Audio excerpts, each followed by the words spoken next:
And we are back once again, emerging from a cloud of smoke, like some kind of bird rising from some kind of flame. I didn't read the books, I don't know what I'm talking about. Hello everybody, my name's James. This is Pocket Gamer LaunchPad. Day 2 of the 4th of these little conventions that we're holding, these gatherings, these online digital summoning spells, if you like, for good games, mobile games specifically. If you were with us yesterday, then welcome back. We're going to be here for a couple of hours or so chatting about all the best, newest and most interesting mobile game updates, newses and previews.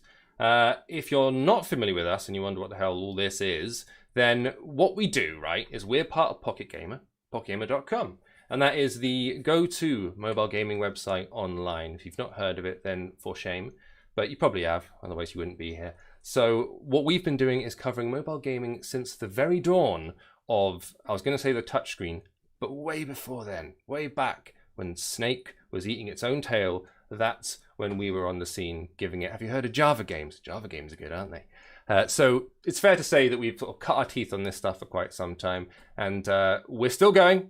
And we're still hyped about the future of mobile games, which is kind of what this is about, because everything that we're going to talk to you about today is kind of exclusive. We're showing you new updates that haven't been revealed before, little bits of gameplay that maybe you haven't seen, even sometimes announcing entire new games. We're also able to do this because of our sponsors. You can see them above our head here. We've got Mystery Match Village, we've got Gordon Ramsay's Chef Blast and Daisy's Revenge as well. We saw some stuff from those yesterday. We'll see a little bit more from it today, and we'll even talk about a giveaway where I was going to say iPads, but that's overpromising. An iPad is up for grabs, so if you want to get involved, come and join us.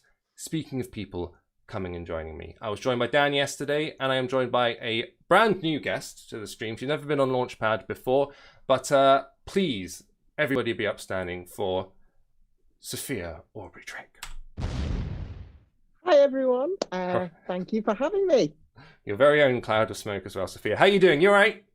I'm very, very good, thank you. Yeah, I'm very excited to be here. It's wonderful to be able to make it to LaunchPad, and I'm excited for all the games we've got to show, especially a few that are very close to my heart. Yes, because, I mean, I'll let you do the introduction to it, but what is it that you do around the Pocket Gamer, I was going to say mansion, tower? It's a hovel, really, let's be honest.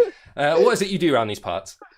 Yes, I've been with Pocket Gamer for a long, long time now. What I mainly do is run the Big Indie Pitch, which we'll talk about later on properly. But, you know, to give you a bit of a teaser, it is a game competition centered around indie developers to showcase and highlight all the new upcoming talent that you may not know. Aside from that, I do a lot of presenting and hosting as well, like your good self.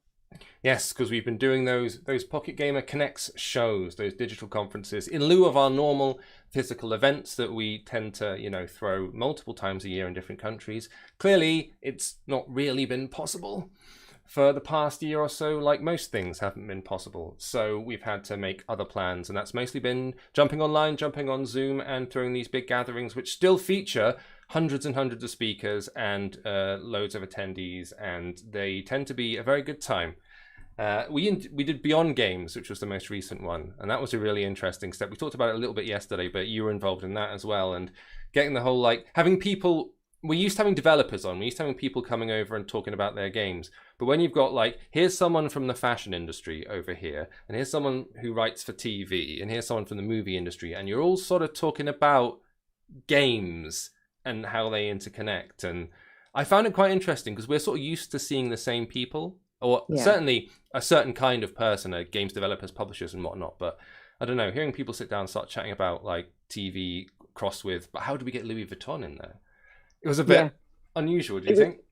It was fascinating. I mean, I hosted a panel as well where we had someone from the fashion industry, game developers, someone who'd made their game go viral through things like TikTok and social media, and how these are all converging in different ways. And then later on, listening to talks where they're talking about how the difference between how Jurassic Park was made using live action, you know, the T-Rex head, actual animatronics and that, versus how, you know, we're using game technology to pinpoint Iron Man leaning against a wall in Avengers, and how all that links back into games. It was absolutely fascinating. But like you said before, it's been nice that we've been able to carry on doing this digitally. we've still highlighted so many amazing games, but I'm looking forward to being able to see people in person as well and actually play the games. I know, right? That's going to be maybe a little while coming still, but Yes. as soon as we go live, we'll let everybody know. But in the meantime, let's keep things digital. Let's show you some new stuff from the comfort of your various homes and armchairs and wherever else you might be. So we're going to kick things off with a bang. Here we go.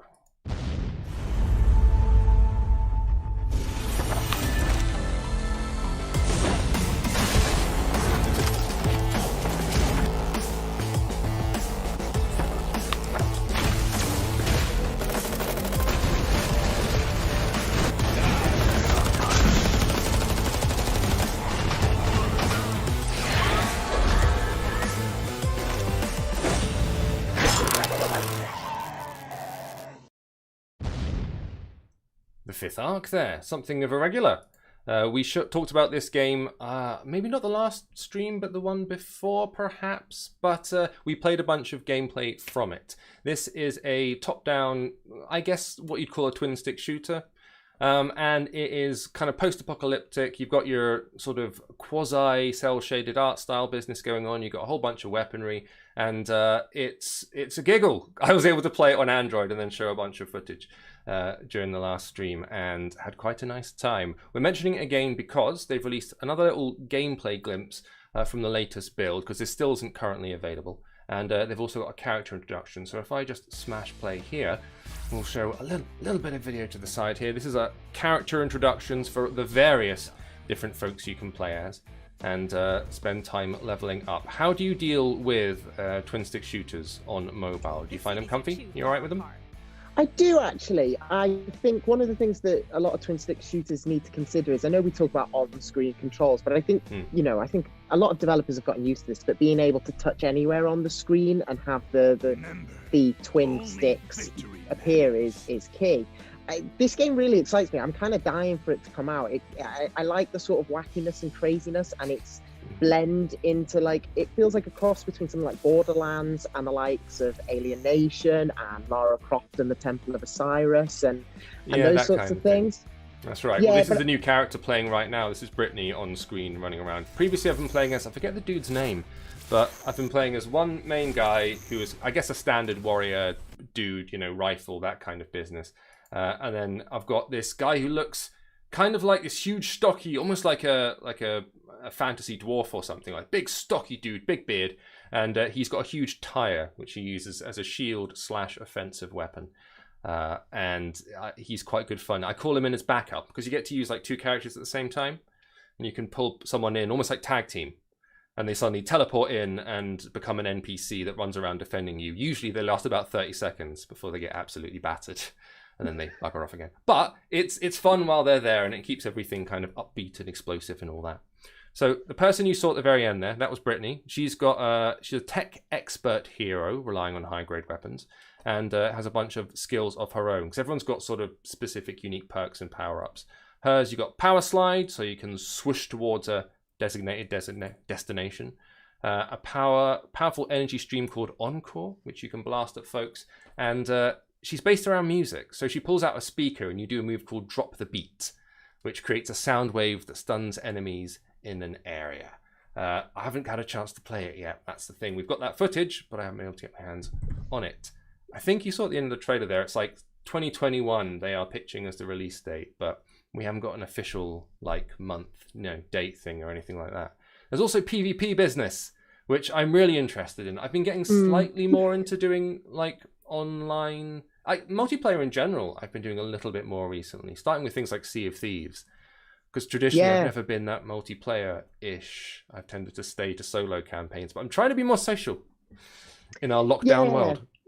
I'm trying to do more social as well. I think my problem is not the desire to do it, it's the fact that I play a lot of one player. I know me and you both love our one player games. And you get to a point where you think, I'm pretty good at this. And then you go online and you realize, I'm not very good at this at all.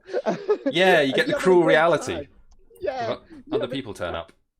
Having a great time, but maybe not as good. But I like games like this where there's a lot of personality and character. And I think that plays into Sea of Thieves as well, because it allows, even if maybe you're not as good as other people at the game.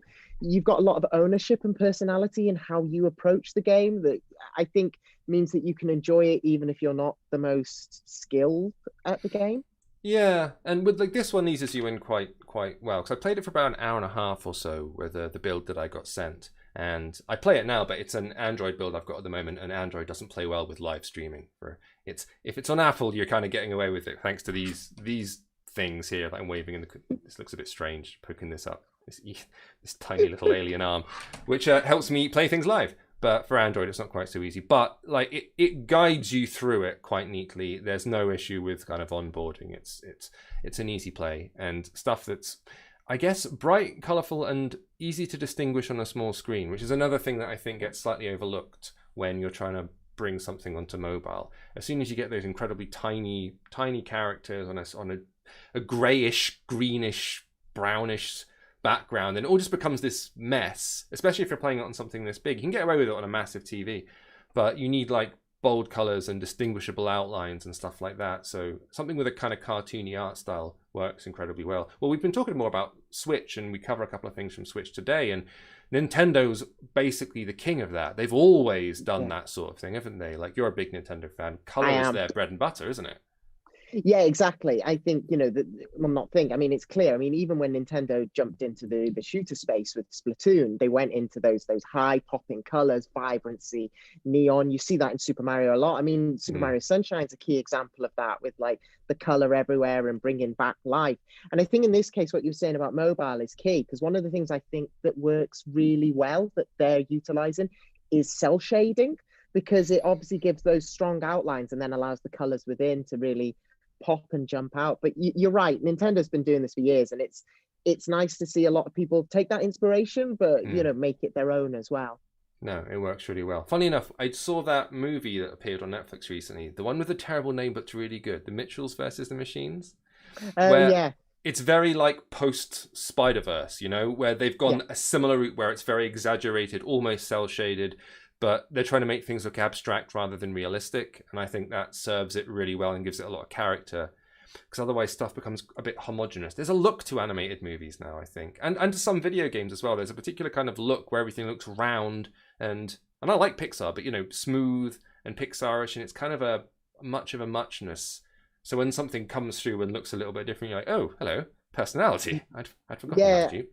Yeah, I totally agree. And I mean, very quickly, this might be sacrilegious to a lot of people, but my favorite Ninja Turtles series is the 2004 one that was all cell shaded. Oh, I did see some of that. Yeah. I really loved that one because it artistically, it very much stood out, and it was a bit like a comic book jumping to life. And I think that's what a lot of these sorts of art styles do, is take the static images and really help them jump off the screen. Gives them a bit of punch. It's nice to see. Well, if you want to get involved in this, I think they're still running beta at the moment. I don't know whether you can still sign up for it, but you can certainly find articles over on pg.com all about it. And clearly when it actually goes live for everybody to get involved with, we'll be doing, reviews, previews, all that kind of business, as we always do. So in the meantime, keep your eyes peeled for the 5th arc. Now we're going to go over to something a little bit more, I guess, I'll say mysterious, a little bit more 16-bit. I'll let you decide. Moon Samurai, here we go.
frankly terrifying noise at the end of that one, but I respect it. Moon Samurai there. This is a 2D pixel art graphics action adventure, which is going to be coming out this year, I believe. I don't want to speak out of school, but I think that's when it's going to be appearing.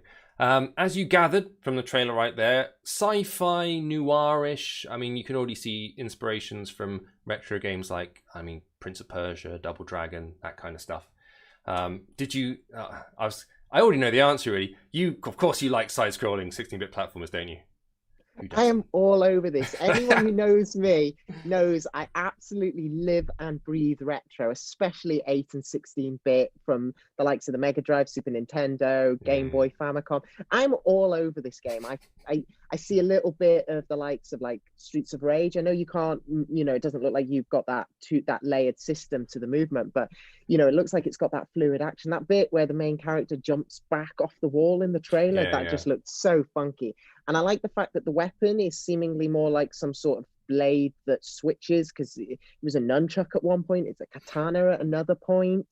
Yeah, you can work through a bunch of different ones. Apparently you get swords, you get nunchuckers. There's a missile weapon as well, like a plasma ball of some kind that you can use. But they also are trying to fuse it with kind of classic beat-em-up stuff, where you're doing hand-to-hand combat and melee and all of that jazz as well. It's been a long... Seeing Prince of Persia, or thinking about that it's been a long time since I played those original ones. I still think it sort of stands up. Because when you're trying to do something like this, right, a lot of people misremember how retro games feel. Because we're all blinded by the nostalgia. We're all like, oh, this is the best game ever. And then we start playing it again, and you're like, this is great. This is just like, I've died. This is just like how is this rubbish? Is this actually rubbish? Was I just young and dumb? Is that what's happened? But some things do manage to stand up, in spite of themselves. And I think a lot of the... Go on. No, all I was going to say is I think you're absolutely right there. Some of them really do stand up. But what a lot of the great modern retro revivals, and I'm thinking the likes of Sonic Mania, Streets of Rage 4, what a lot of these do is sort of create the rose-tinted version of the game you remember. They take away all those bits that you don't remember being in the game and just keep the amazing bits you do remember, like the fluid movement in the case of Sonic, in the case of Streets of Rage. You've got the quick combos, you've got the awesome soundtrack, you've got all that sort of stuff going on. And they do away with, in a lot of cases with retro games, the punishing difficulty that you don't remember.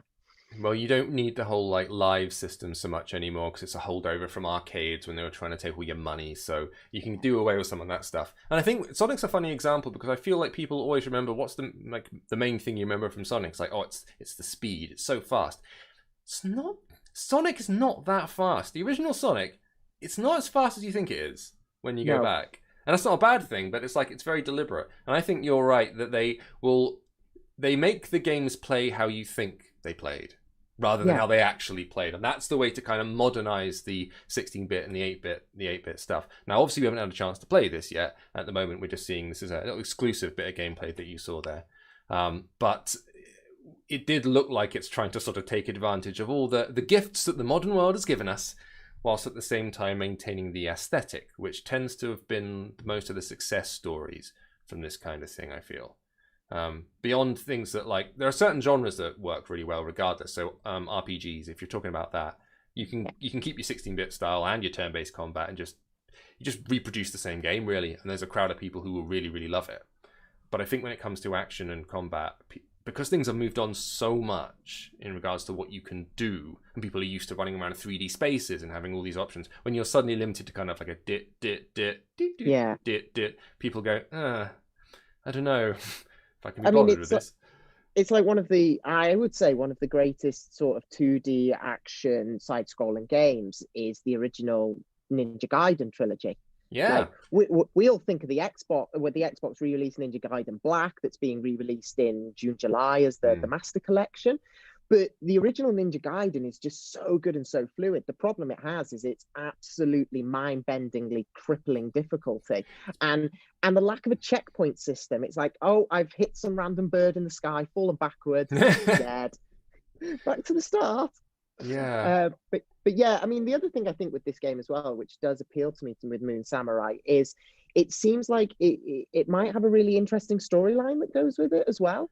They're trying to run with it. It's a theme with a lot of the stuff. Some of the things we're showing today and some of the stuff we showed yesterday, there's a lot of sort of cyberpunk noirish detective business going on. I don't know if it's a revival. Cyberpunk, the game, the one that appeared on consoles, that didn't do quite as well as perhaps everyone hoped it would. I think I don't know if it was riding the crest of an already surging wave of this stuff, but either way, it all seems to be happening at once, and everyone's decided that, like, hey, Blade Runner was good, wasn't it? Yes, it was. Let's all make games about that now.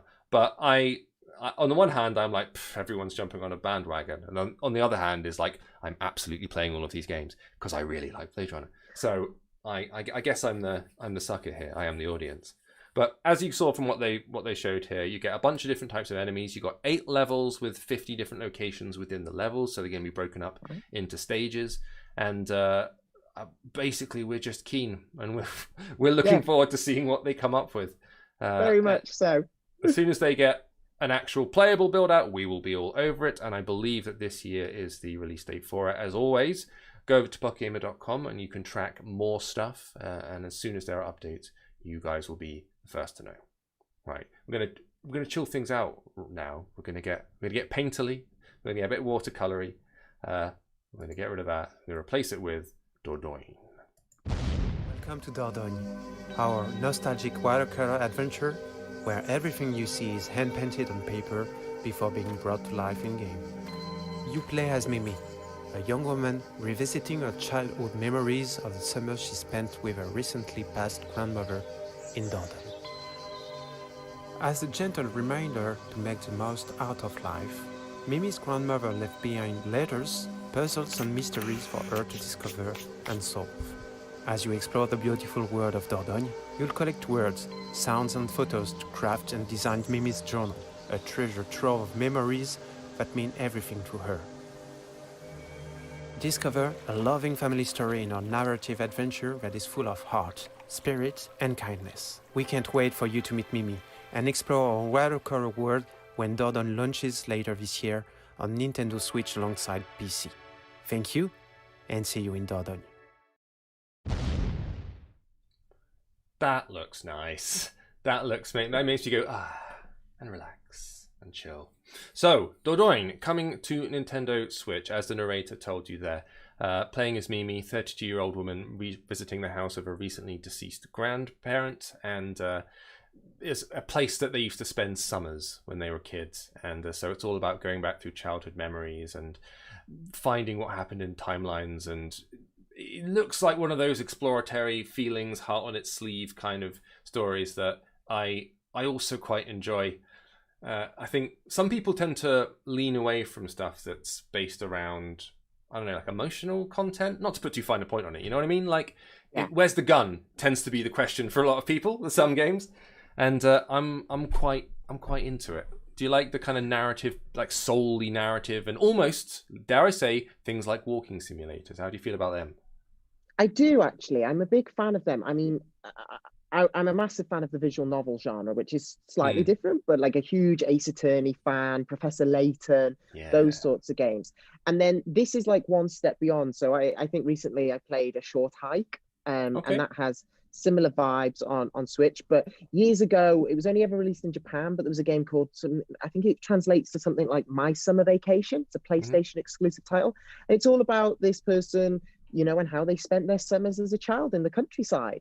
And this Dordogne feels very similar. And I like those sorts of games where it's about you sort of exploring characters and places and culture and people. And not everything has to be a challenge and a battle. Sometimes it's nice to just, have a like when you watch a nice heartwarming movie about love or something like that. It has that sort of feel to it. So I'm all over this, and I especially like the fact that it's tapping into places that we maybe haven't explored as much in video games. Yeah, going out to the countryside, and there's been a few games around it. I'm thinking recently on Apple Arcade they had Alba Wildlife Adventure, I think it was called, which is from the folks who are behind Monument Valley, Us Two. Yeah. And it was their version of like going to an island, playing as a small girl, going around taking photos of wildlife and trying to save the area. And it's like very simple graphics and whatnot, but it was mostly just about like half a photo sim, and then mostly it's story. It's going around and like getting to know the people in the neighborhood and why you should protect this sanctuary and stuff. And for me, it's very much like I have different games for different moods, and particularly different times of day. Like, I do not want to be playing Bloodborne at like midnight, because there's no sleeping happening, because that kind of thing like activates me and engages me, and I have to be on to play it. I can't like sit back and, you know, like chill out to Bloodborne. It's not a thing. It doesn't work. So I tend to like, I'm playing Resi at the moment in the early evening, and then I switch to Mass Effect, which is a game I know very well, and then I can feel my blood pressure drop. I'm like, that's nice.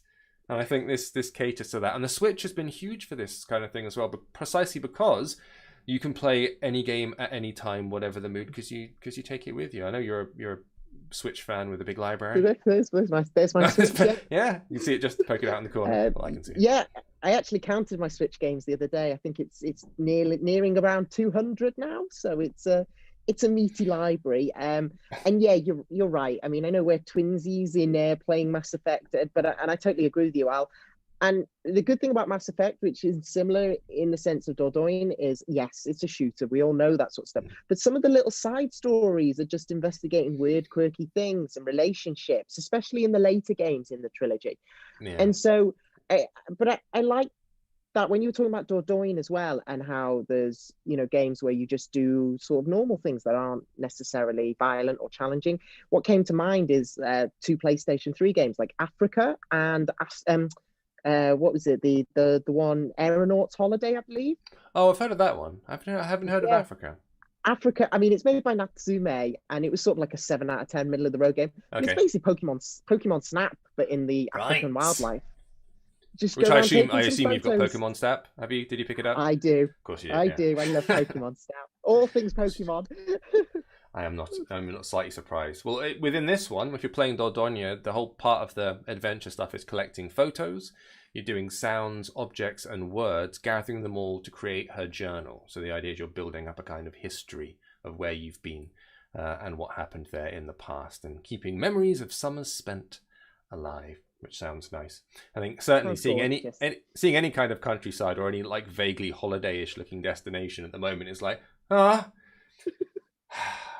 2022 maybe. Tragedy. But if you want to escape into the world, this is something else that I believe is going to be coming out this year. Say Nintendo Switch is the platform we're interested in. It's also coming to Steam, as was mentioned there as well. So you can go and get involved if you want to. What's your ideal, quickly before we do the next one, ideal holiday destination within a game? If you could go to some place within one game, one of your favorites, where would you visit IRL if you could? I always have the same one, actually. It's really weird, and you put me on the spot, so very quickly. Pokemon Ruby, Sapphire, Emerald, and the last gym is set in a city called Sutopolis, which is kind of like a city in the ocean, but with rocks built around it. So it's seen as like an island, idyllic location, but with a lot of activity and passing traffic. So it's both calming and relaxing, but also got busy life and activity. And it's in Pokemon World. So why wouldn't I choose that? Very good. Good answer. I like it.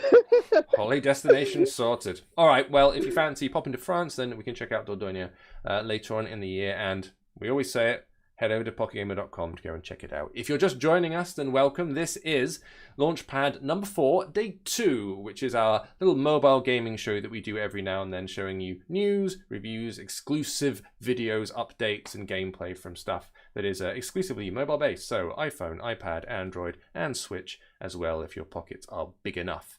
We're going to be going for the next 90 minutes or so, and we are going to continue the show with another one of these folks up above our head. I mentioned before, we've got some sponsors who help us bring this to you today over the Enthusiast Gaming Network. And we're going to take a little look at some video from Mystery Match Village. Here we go.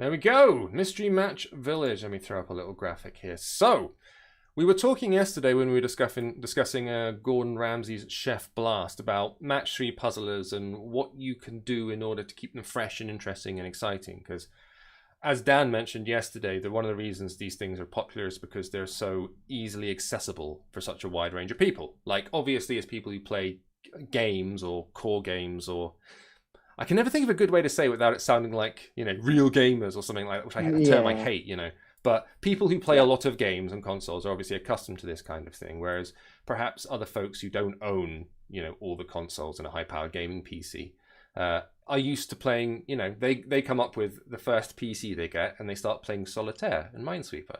And it's easy to go, Solitaire. They're really good games. They're included in all those systems because they're classic, excellent games. I've been playing loads of Tetris Effect and Tetris Connected.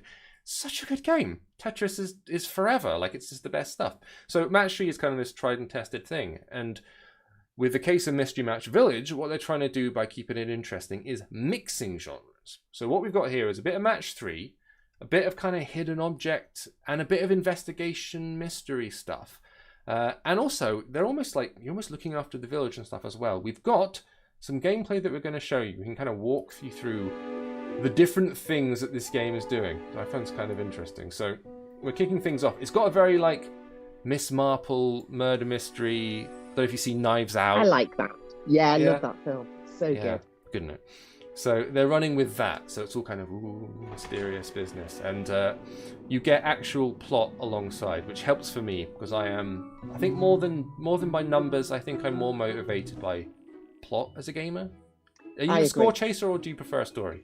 No, I prefer a story. I prefer something that drags me into the world, keeps me there, makes me want to learn more about the other players and everything like that. So yeah, I'm definitely, even though I'm a retro old school gamer, I would say I'm more story based than high score chasing. So we've got the main character here who's chatting to Leela and getting acquainted, coming back to this big mansion place, and then talking about stuff not going missing, but maybe things are going missing, and maybe we have to sort it out. I played a bit of this earlier just to make sure I knew what the hell I was talking about.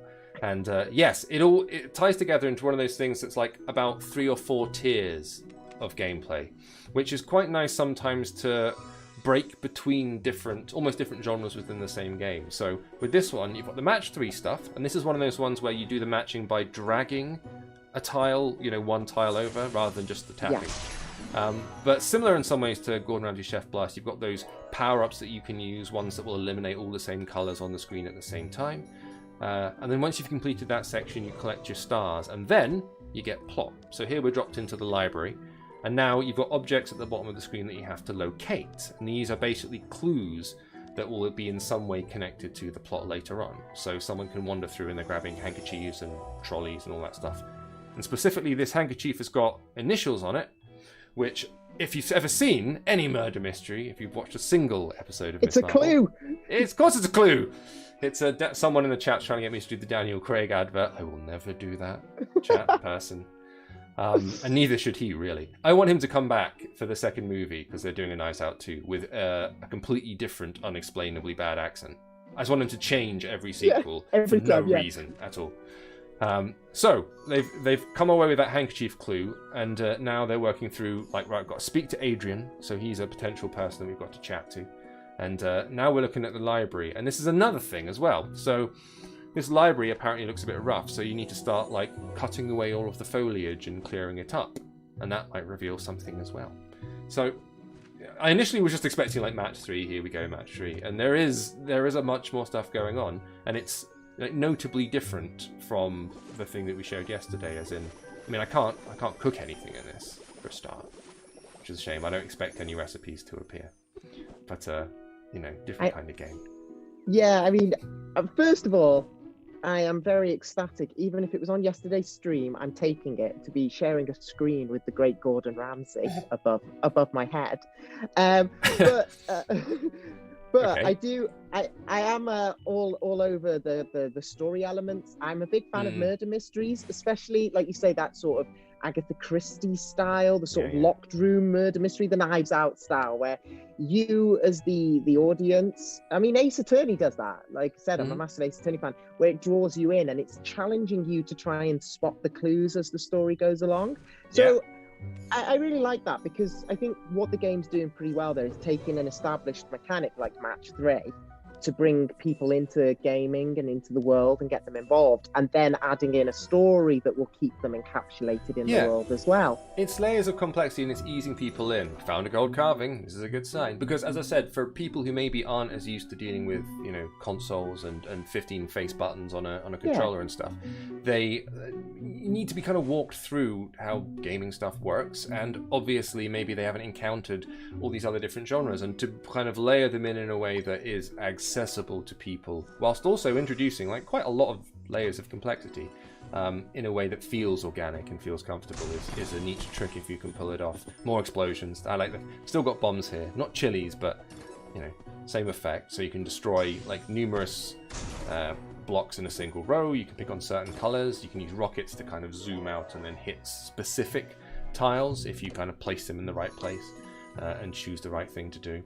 This is quite a way into the game. So the way that it works, I should probably tell you stuff about it. 400 levels, 100 levels added each episode. Stuff gets updated quite regularly as well. Cases that range from missing persons to stolen heirlooms, and they do like new plot lines and new character elements each week. So the idea is to try to keep it fresh and keep it moving and give you reasons to keep coming back, which is of course what a lot of games are doing now. Everything is live ops now, as we've discovered from all of our conferences. So making sure that stuff kind of keeps updating in the background so that when you open it up, there's something new there. And that's... Yeah, I mean, I was going to say as well, the other thing that's pretty good, which I think is not to be underestimated, especially for people coming in, is people might have an idea of what a game looks like. And there's quite a lot of polish going on here. And I feel like it's, you know, you took the words out of my mouth earlier with the Miss Marple, but it's kind of encapsulating that to anyone who's British in the chat, that idea of the 2 p.m. murder mystery, that diagnosis murder, Quincy, Miss Marple, you know, those Monster of the Week style episodes where it's a different thing every episode. It's very much got that feel, which I think's to its benefit as well. Well, my hope with like Merge with the Orient Express getting turned into a flick, and as you were saying about Knives Out, is that there is a boost in this kind of thing, and because these are fun. Like they used to, like murder mystery things have always been an entertaining like genre, and they became a bit quaint and fell out of fashion because they're like, oh, you know, no one really gets hurt. It's all very bloodless, and you know, everyone solves it and has a cup of tea at the end. And everyone, and in the 90s, everything went very like, no, dark, gritty, noir, evil, like, you know, Seven. Have you seen Seven? Like, that's the kind of thing everything took. And even TV shows started to go that way. And games kind of did something similar. I remember the whole CD-ROM craze where it was like live action. They got Rutger Hauer in and all that. Yeah, Night Trap. Which also came to the Switch, didn't it? You can get that on Switch. Yes. Night Trap on mobile. What world we live in. So everything goes through phases, and I think we're in the murder mystery bit at the moment. And this is what that offers, with a little bit of, you know, light, sort of chill out gameplay in the background. So if you are interested, obviously this is out at the moment. This is not one of those things that you have to wait for. Updates every week, as I mentioned, and hundreds of levels added each episode when they do appear. If you want to get hold of it, you can find links in the chat at the very moment to download it and give it a look. And of course, we'll also have stories up on pocketgamer.com to go with it. But Mystery Match Village is the name, and you can find it on all your app stores: Android, iPad, or the other one, iPhone. That's it. That's what they are, aren't they? I doubt this one is on Switch, but I you know, everything's getting there gradually. I mean, surprised at the number of mobile games, as in, you know, handheld phone games, that are appearing on Switch now. Things like Asphalt and stuff like that, making the jump. I find that interesting. There's quite a lot of them, and some of them even do take advantage of the touchscreen mechanics and turn in the Switch on its side and everything like that. So there's a lot of advantages. I mean, even to the case point in The World Ends With You, which obviously we've got Neo: The World Ends With You in a couple of months. I think the Switch port is largely based off the iOS version Really? rather than the DS version. That's interesting, because with a lot of the ports will often use like alternative versions. So when it comes to Final Fantasy games, which is another thing we'll talk about later, they often use the PC remaster as the basis for the mobile game, and then do some tweaks to it. Very occasionally will they actually ever make a port directly for mobile. I remember when they converted Final Fantasy VI one time, they did that thing where they changed the graphics, they kind of rounded off the edges in a way that I didn't like. But what they did do was they included kind of these scrolling menus designed for tapping. That was the first time I'd seen that in a series, like in a Final Fantasy game anyway, beyond what they usually do, which is just, it's the same menus as the PC version, you just tap them. And it was nice to see them like making a concession, like someone's used a touchscreen in this studio before and they're trying to do something with it. Which I guess is it's like Ace Attorney. Ace Attorney, most people think it's a DS game, and I mean, and it is to us. But it was originally a Game Boy Advance game in Japan. It's the trilogy that then came to DS, and then they made all that porting and everything. But yeah, that World Ends With You port, that iOS port, that's been around since around 2012, I think. And it's been on and off the App Store, World Ends With You. It has. It put in and then it got removed and got put back on, and then they updated it and everything went 64-bit, and then that's been a bit of a nightmare for them. However, we're going from murder mysteries, we're talking about murder mysteries, and we're going on to another mystery. Let's get a bit detective-y in Chinatown. Here we go. Hello world, I'm Mark Filion, the creative director, game designer, and writer behind Chinatown Detective Agency. For the past 3 years, our team has been hard at work developing our game, and we're excited to announce that it's finally coming out this year. Chinatown Detective Agency, at its core, is a point-and-click adventure game, but there are a lot of things that make it a unique entry in the genre. It's inspired by the classic Carmen Sandiego games of the 80s and 90s, and that means one very important thing. You, the player, will have to do real-world research to solve puzzles and cases. The game is set in Singapore in the year 2032. The world is in a state of social decay and economic stagnation.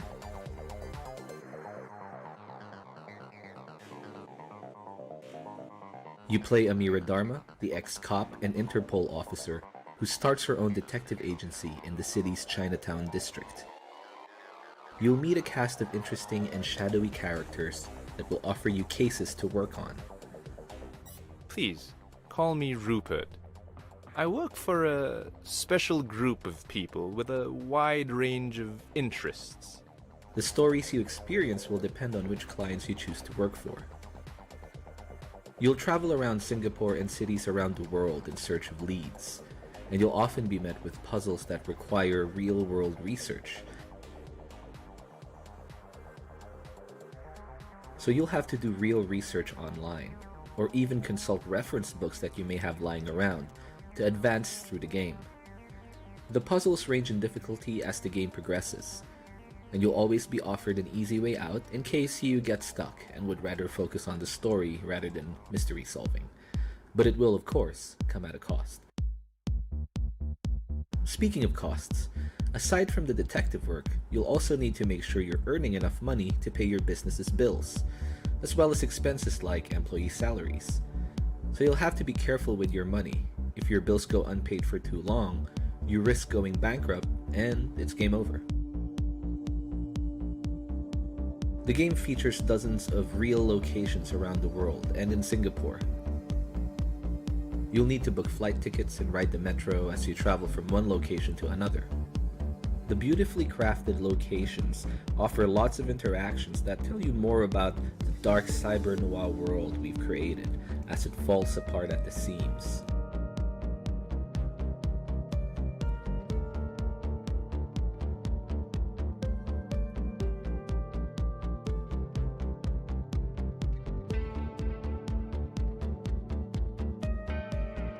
And we can't wait for you to jump in.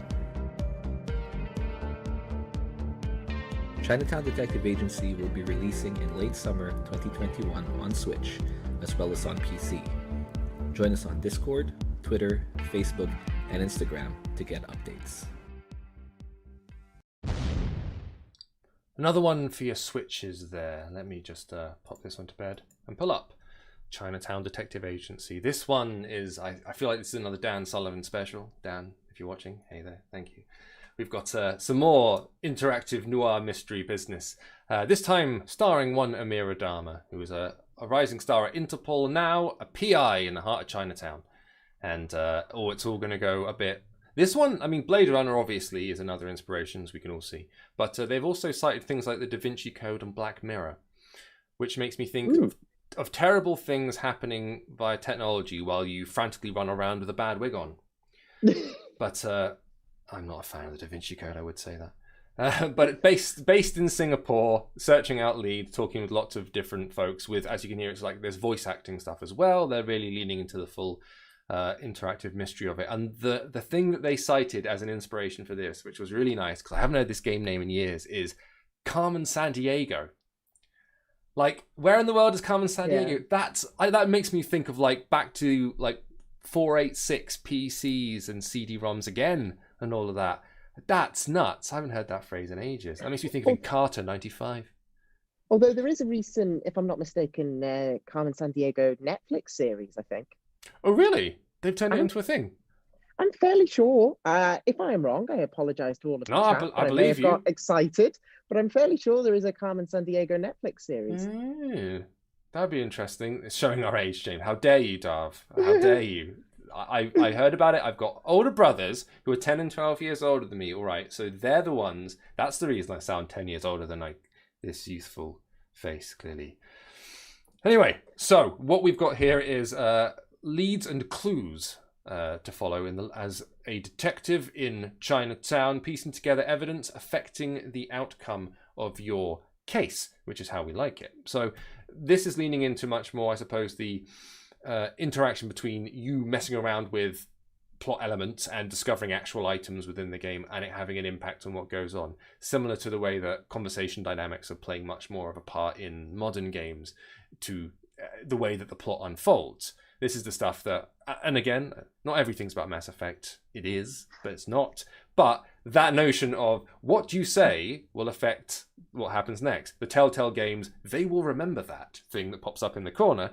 That was instigated, I feel like, in these adventure games like Dan was talking about yesterday, where you have to mind what you say and you have to choose your answers carefully. And I don't know about you, but you'll find yourself sitting on the screen.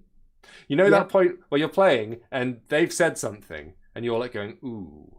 And then the subtitle fades in to remind you what they've said because you've been sitting on the screen for too long. You're like, all right, I'm thinking. Chill out. I literally only did that on Thursday, playing Mass Effect. Yes, it's all about Mass Effect at the moment, where it was like, you know, with your relationships and you meet Liara and she's very heavy at the start. Liara. She's full on, isn't she?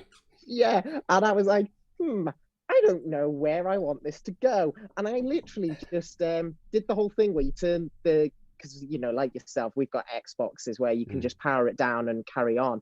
I just did that thing where I powered it down, went and had dinner and had to think about it, which I know is not in the spirit of the game. But, you leave her like frozen mid-conversation, be like, I'll get back to you. Yeah, that's one way of doing it. But so this one is also introducing a few more mechanics. So in addition to the whole, like, obviously it's about cracking case and finding clues and all that business, but they're trying to do, I guess, make you feel like you're living in the world a bit more. So they've got endurance and like energy will crash over the course of the game. So you have to look after the main character and make sure they stay rested and fed and things like that, as a way to, I guess, place you more in the game world, which that stuff I can get on board with as long as they don't have to craft anything. Yeah. Because I don't know about you, but I'm done with crafting. I've crafted all the things I care to craft in the game world. Just give me the thing. Don't make me pick the blade of grass I then have to tie together with the clump of mud and turn into a brick to build the house, to build the urn, to build the... It's just like... It's good to have these games, but when you like have to have a crafting element in everything, not every game needs to be everything. And sometimes I find it's a bit like too much choice is a bad thing. You know, like when you walk into a shop and you've got like 5 games to pick from and you think, oh, I'll have that one. But then you walk into a shop and they've got like 500 games and you're just like, I can't pick, I'm out. Yeah, like paralyzed with choice. I will say, keep the vanity options. I want to turn my weaponry into all sorts of weird colors. Oh no, that's essential. Make it pretty. Yeah. No, personalizing. Like, I want 1,000 hairdos, obviously. Yeah. Because that's the only way I can live out having hair. Don't take my one avenue away from me, games. Jeez. They mentioned in the trailer there, but this is going to be going live later on in the year. Again, it's another Switch game, and I think also available on the PCs too. I do often see these games drift over onto, iOS and Android as well. Point-and-click adventures do tend to fare pretty strongly on there. We've had all the old classics appear on mobile. So you've got your Monkey Islands, and even the modern versions as well as the old ones. But also your Broken Swords have made an appearance, including you got the new Beneath a Steel Sky that came out. Yeah. Like last year, I think it was, and that was one that really embraced the new of it all, and that almost felt a bit like a Telltale game compared to the standard like LucasArts, feel of the original. But these things, it may appear later, but for the time being, keep your eyes on the Switch if you want to give it a go, and always on Pocket Gamer as well. That's the way to do it. So we're gonna hit your territory now, Sophia. We're gonna start talking. We're gonna start talking BIP in a second. We'll start off with a little trailer of one of our BIP games. This is CRISPR.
A very timely pandemic-ish game. Except we're doing the destroying, we're not doing the spreading. That's the good bit. So let's throw this up for a change. This is what Sophia was talking about at the beginning of the show. The digital Big Indie Pitch. Specifically, that's what we've been running recently, but originally it started out in person, didn't it? Yeah.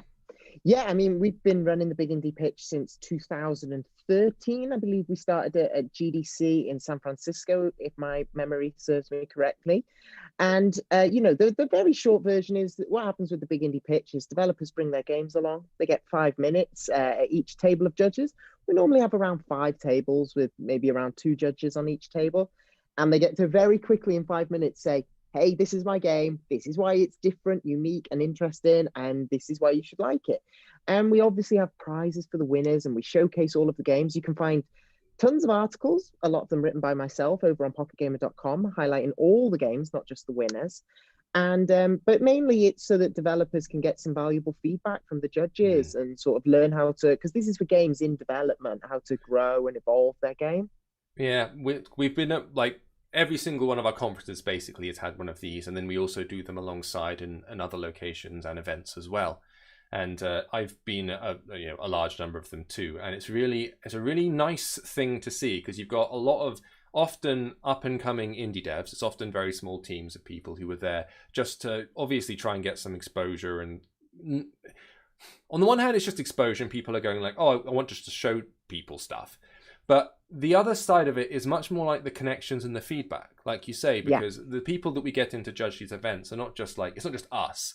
It's mostly game developers, game publishers, people who are like speaking from a financial perspective, people who've like developed several games themselves and like know whereof they speak. Some of them are journalists as well, so they come at it from a critical point of view. And you get this really broad range of feedback. And what's been really nice, and I'm sure you've seen a bunch of it, is seeing games that have been pitched to us and we've covered and we've gone like, that was good, or that won a particular event, last year or something. And then seeing them go on to do incredibly well. Yeah. And you're like, yes, that's excellent. We saw that when it was like a tiny little thing, when it was a little alpha on someone's iPad that they were going, can you have a look at this? And Yeah, I mean, one of our biggest winners of recent times is What the Golf, which was one of Apple Arcade's launch titles, is on Switch. Triband have done really well. They won our Big Indie Awards in Korea at G Star, that's right. and yeah, we've had so much talent come in, and obviously when we travel around the world, we see it from all around the world because we've done pitches in America. I mean, in fact, you'll see one of our former America winners later on Absolutely, yeah. reappearing. But we've done it in, Korea, China, India, Poland, all across the world, Romania, off to Britain, and just about as many places as we can reach. But what the digital has allowed us to do is see like that mix of culture and storytelling and talent in each pitch. So even when we return to physical, we're going to continue doing digital as well to help give as many people as possible that opportunity. Yeah. Games like CRISPR Crunch that we saw, and I know we're going to talk about a bit.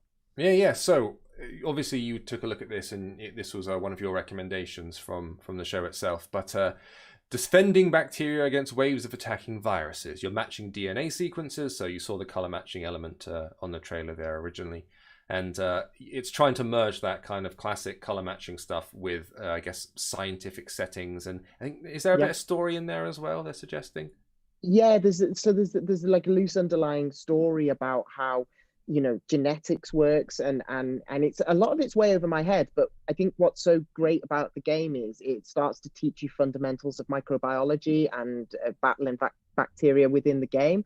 I mean, that's not to say it's an educational game, but it keeps that factual based element there. So the CRISPR is about sort of what's the word I'm looking for, but re-engineering DNA, and sort of working to defeat viruses in that way as well. So looking at the fundamentals of life in many ways.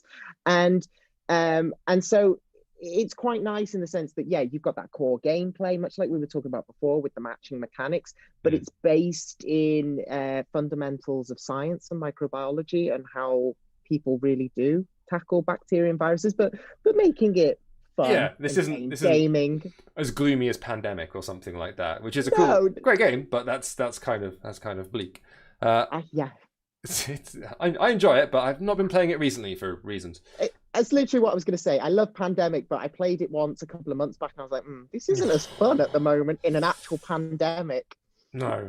Well, there's another game that we want to highlight. We're going to play the trailer just over here on the side while we're involved in it, and it's one of those portrait games, so it's slightly oddly proportioned. But this is Hicks.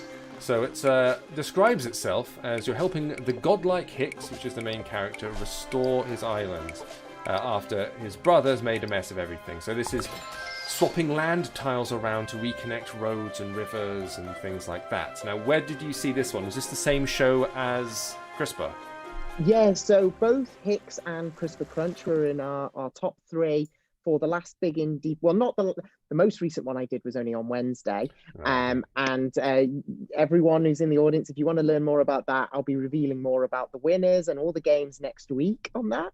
But this is our one we did previously at our recent Pocket Gamer Connects digital number 6. So it was obviously a digital pitch. These were our mobile. We do also do a PC console Switch. So I know here on LaunchPad we cover Switch as well, but on the big indie pitch, our Switch games are put in with PlayStation, Xbox, PC. We do like big screen gaming, don't we? Yeah. Exactly, yeah. But when it comes to this one, CRISPR Crunch was our winner, and Hicks came in 3rd. I know you might be wondering where's 2nd. Well, you can learn. We'll have an article going up about all these games in the coming days, and 2nd will be featured on there. But 2nd's a lot earlier in development, so wanted to save it for a future LaunchPad. Quite interesting, a little teaser. We've seen people come and pitch us, right, where they've turned up with like a PDF document.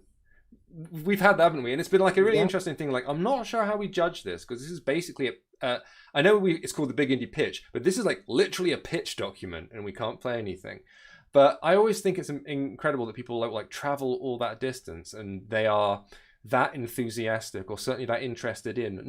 They're not necessarily expecting to win, but the fact that they get to show their game or show their documents to judges, which range from journalists to developers to publishers to financiers and all the rest of it. Like, I think it's mostly about the Pocket Gamer Connects. It's about the connections, isn't it, that they're trying to make, and getting those opinions can be quite valuable, especially if you've been, like a lot of small developers are, kind of working on your own in probably a room in your house or something, coding away into the wee small hours. And you'd have a lot of mental real estate for things like, what about publishing contracts? And what about licensing deals? And, how do I get on the Xbox App Store and all that? Yeah, and what's so amazing is the variation in talent that we get at the pitch and what people are looking for. Sometimes we'll have a team that are wanting to make the next big hit, and sometimes we'll have students who are wanting to make like the ideal portfolio piece to go and get their first job in the gaming industry. And the feedback is tailored based on that. But also we have, like you said, some people come back, and I won't name who it is, because even though it's a great story, I wouldn't want to potentially highlight some things. But like, I remember one time in San Francisco, we had one developer who came and really struggled and came, we don't rank them, but, really struggled, didn't do too well, and came towards the bottom. They came back the next year, took on board all of the developers' the judges' advice, and won.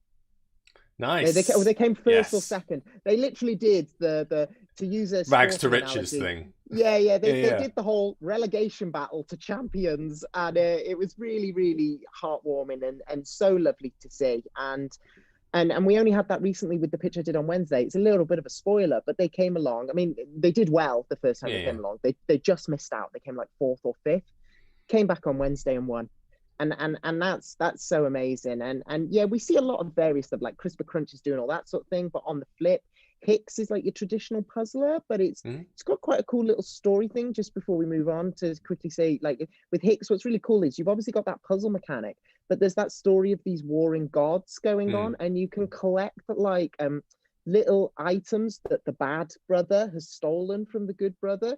And they relate back to their childhood to try and rekindle that brotherly relationship throughout the story. Trying to get me with that plot line.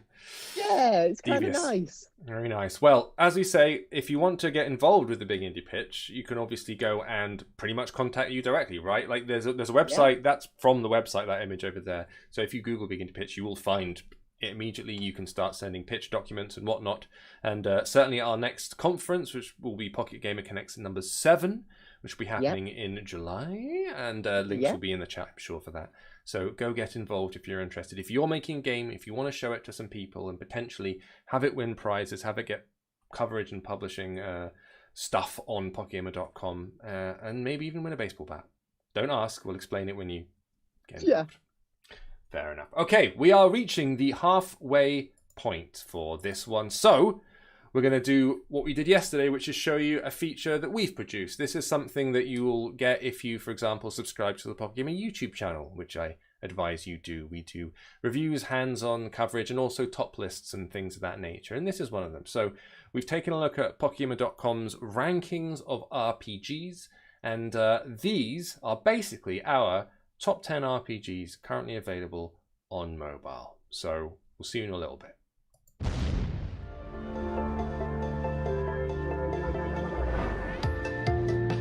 Wayward Souls is a game where success and failure can be measured in tiny fractions of a second.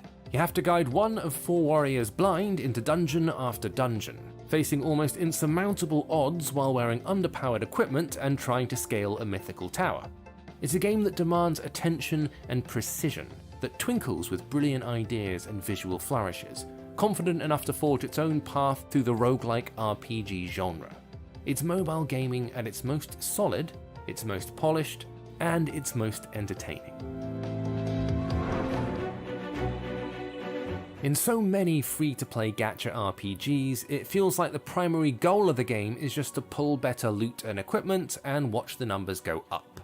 In Genshin Impact, though, it feels like the primary goal is to play the game, because the game itself is good, proving itself to be more than just a free-to-play Breath of the Wild clone. It's an engaging adventure with console visuals, colourful characters, a vast world to explore, and controls that are more than up to the task on touchscreen.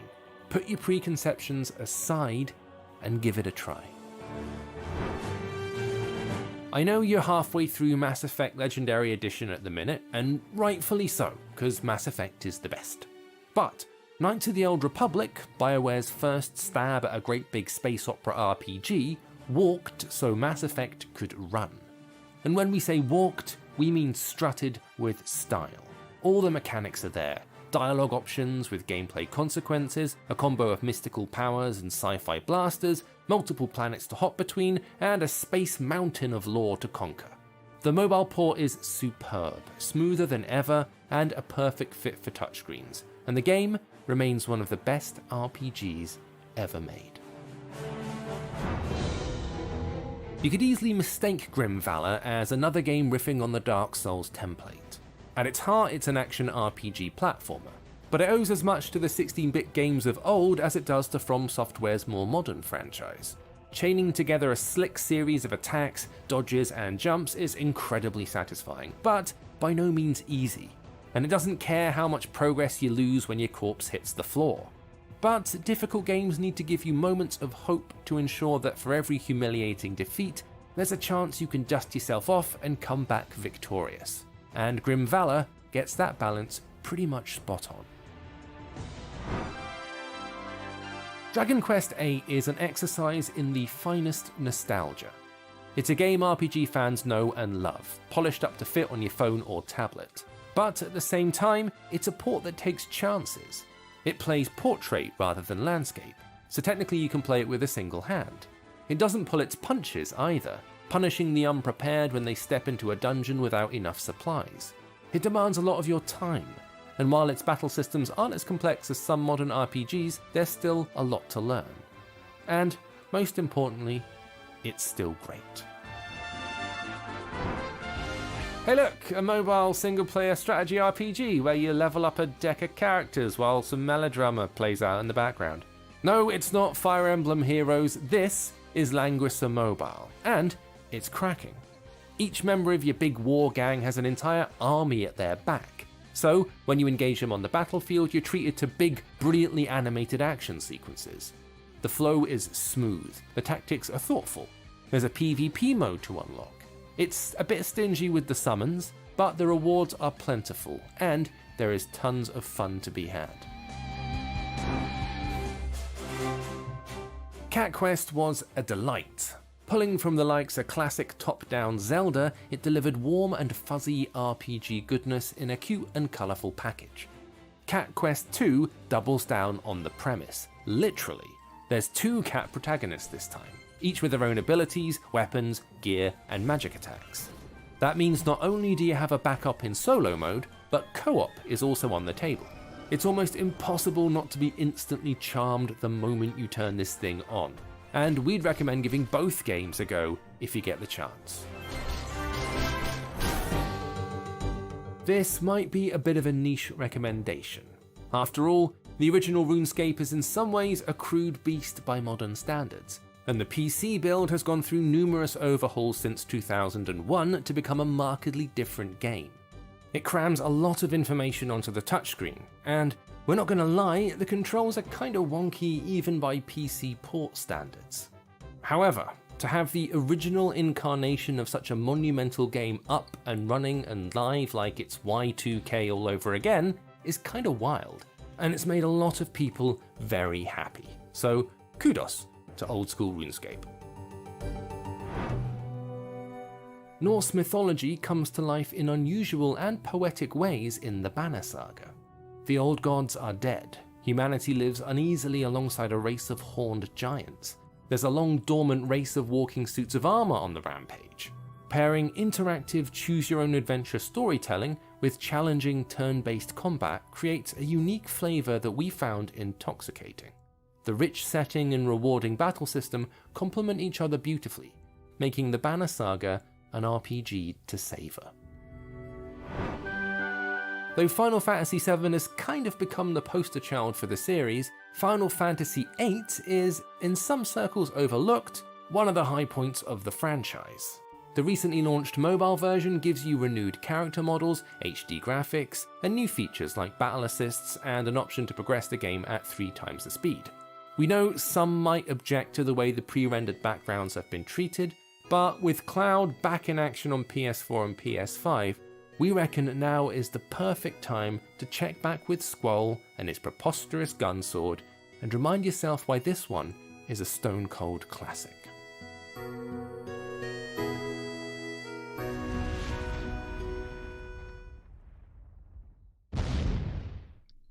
A few of our favourites there, a couple of mine in there as well. Not going to say which ones. Yeah, you got. What do you take from that list? What do you like? I mean, come on. I mean, we've just been swooning over Mass Effect, and you plonk Knights of the Old Republic in there. I know. Well, of course. I like the fact that I made that a little You while got back, it. and I was even talking about Mass Effect then. I must be stopped. But yeah, no, it is the forebear to all of that stuff. It's the one that I guess created their particular style or highlighted it. And let's not forget things like obviously Dragon Age came from it. Jade Empire appeared as well from the BioWare stables, and they were all flourishes on a theme. And it wound up with Mass Effect in the end. But that first KOTOR, like I replayed it when it appeared on Xbox as part of the backwards compatibility thing. It's still incredibly good. It's just a good time. It's really nicely done, and still one of the best Star Wars things. Full stop. Especially, given the amount of hit and miss with that series, let's say. I agree actually, and no spoilers, but it still arguably has the greatest twist in gaming. It's pretty good. It's pretty good. I managed to get away with not getting it ruined for me the first time I played it, which I know some people weren't so lucky. But that's the kind of thing that we will do over on the Pocket Gamer YouTube channel. If you like the sound of some of that, if you saw some good games you might be interested in and want more recommendations, go over and subscribe to the channel. And if you're already watching it on YouTube at the moment, hi, cool, thanks, glad you're there. But also those lists are based on lists that we draw up and we regularly update over on pocketgamer.com. We've got excellent people over there who are constantly making sure that pretty much every genre is covered. So if you want to know what is the best racer or the top 25 first-person shooters or something like that on mobile devices, then we've got you covered for pretty much every genre. So do make sure you go over to PG and have a look. Now, we're going to play another video as well. This is something where we're going to relax. We've had enough of us talking. This is a game called A Musical Story, and it is a game which is literally told entirely through music. And we've got an exclusive clip of the game being played at the moment, and I didn't want to just play it and then gab over it because it sort of defeats the object. So, headphones in, hopefully they're already in, and a few minutes of upcoming game, A Musical Story.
I was very excited when I saw the video for that, because we were talking about liking rhythm action games, Yeah. previously. And when I think of rhythm action games, my head immediately goes to either things like Guitar Hero or Rock Band or something like that, or even something like Rezzed, where it's a music-powered, Rez music-powered game. But all of them are very neon, they're very fast-paced, it's very loud, it's very bam, bam, bam, bam, bam. And this isn't that. This is like trying to be like, I don't know, elegiac or something. It's genuinely trying to tell its story entirely visually, just through showing you the images of what's going on with this character's life. And again, we're going back through memories and things like that, and unlocking them more through music. But to genuinely go, we're not going to use any dialogue or any text at all. It's going to be entirely music. That's a bold move. And I'm really keen to see how this one turns out and how they deal with it. When it comes to those frenetic type games, did you, for example, Rez, things like that, do you play those? Did you see the new one they did when Kinect was a thing? Yeah, so I mean, we've spoken about this. So I've got my PSVR headset, played Rez Infinite, really enjoyed that. I'm a big fan. I mean, I say that about, I mean, I love all games, obviously, but I am a big fan of rhythm action games, rhythm-based games. And I mean, like, what I like about this game in particular, I mean, is that it seems to have taken a lot of what we see in games like Persona, Dancing All Night, that sort of circular mechanic, which is giving a new twist on what we think of as rhythm action. But like you say, I like that fast and frantic action. I'm very used to Persona, Dancing All Night, and this is trying to take more of that story-focused approach where it's not rhythm story, it's rhythm and story at the same time flowing together. I think we've retired the phrase ludonarrative dissonance at this point, because it was a buzzword for such a long time. But that was a thing that would describe, you'd go around shooting everybody, and then suddenly a cutscene would kick in where your character was this like humanitarian person. It's like stroking kittens and not harming a fly, and then cuts back to gameplay, pulls out the bazooka and immediately demolishes an orphanage. And it's like, what's going on here? This seems inconsistent. So trying to merge and meld the narrative beats with literal gameplay is kind of more, maybe it's trickier, but I think it's much more satisfying when the thing that you're doing directly informs it in real time, rather than just cutting away to the cutscene. And I agree. It's that keeping that flow keeps you immersed. It's not breaking the game, and it feels much more modern as we've evolved in gameplay mechanics. I also like the fact that they're doing something different. A lot of people think that rhythm games are just the same. It's hit buttons at a certain time, but I feel like there's so much you can do. One of my favorite series for rhythm games, and in general, is Rhythm Heaven, the Nintendo series, where it has all these quirky little things like can you hit the golf ball in the correct timing, or putting heads on robots. But it's a rhythm game at its core. Yeah, I mean, the stuff that I've done ends up, I almost feel like, I was talking about Tetris earlier, Tetris Connected is almost a rhythm game, because the whole thing is powered by music, and the more that you drop down, that's again taking something which is a classic format, a classic game style, and then injecting something else into it in a way that's insanely effective. And I remember, because I've got the VR version as well, when that came out, the reviews were basically people describing these like euphoric breakthroughs that they'd had while playing it. And I was like, really? Tetris? Are you sure? And then you play it, and then like within 20 minutes you're like weeping on the floor. This is so beautiful, blissing out from getting your tetrominos in the right place. And you're like, this is really, they've plugged into something. It's kind of bypassing all logical parts of your brain and going straight into pleasure centers. You're like, good, I approve. Keep doing this. Make it fizz. Yeah. And I never thought you could reinvent Tetris. And then I played Tetris. I'm a big Tetris fan, and then I played Tetris Effect. And I think I was in the VR headset for about 3 hours. It was like, wow. I was in this room just kind of like spinning on a chair going, oh, pretty colors. But it's a thing that like you feel like, and I know part of that is journey mode, where you're supposed to be going on a journey. And through the way that the music builds and drops and things speed up and slow down, you go through these different phases, and it like gives you moments of stress and moments of relaxation and even moments of beauty and stuff like that. And I feel like this is aiming for something similar. And I think it's anything which tries to tell a story entirely visually is a bit bold and brave and different, but it also opens it up to every audience, because a lot of the problems that you get with gaming is, for example, localization, and not just in terms of the language translation, but in terms of concepts and stuff like that. So having to translate everything correctly is not only a task, it's also expensive. And it means that if you're a little indie developer, it can be quite tricky to get your game translated into 30 languages and do it properly. So just bypassing it all, doing something completely visual means it works everywhere for everyone, no matter what. Yeah, I couldn't agree more. It's why I've always been a big fan. This is taking it to the next level, to that even further purest level. But like, it's why I've always been a fan of Nintendo, that Nintendo language that you hear in like Star Fox and Zelda. And the Banjo-Kazooie does it as well. And yeah, a lot of people find it maybe frustrating, but it just means that literally everyone can play it and enjoy it in the same way. And that's a really valuable thing. So what a musical story is doing is exactly the same thing. And I think that's brilliant. Well, we'll be getting to see it on Nintendo Switch in the not too distant future. Other platforms you can already see listed below there. We'll see if it comes to your mobiles as well. But either way, it's one I'll be keeping an eye on, certainly. And maybe I will have to eventually get this Switch one day. Okay, so we're going to move on and we're actually going to play something. And we're going to highlight how good / probably bad my memory really is. This is Memory Stamps.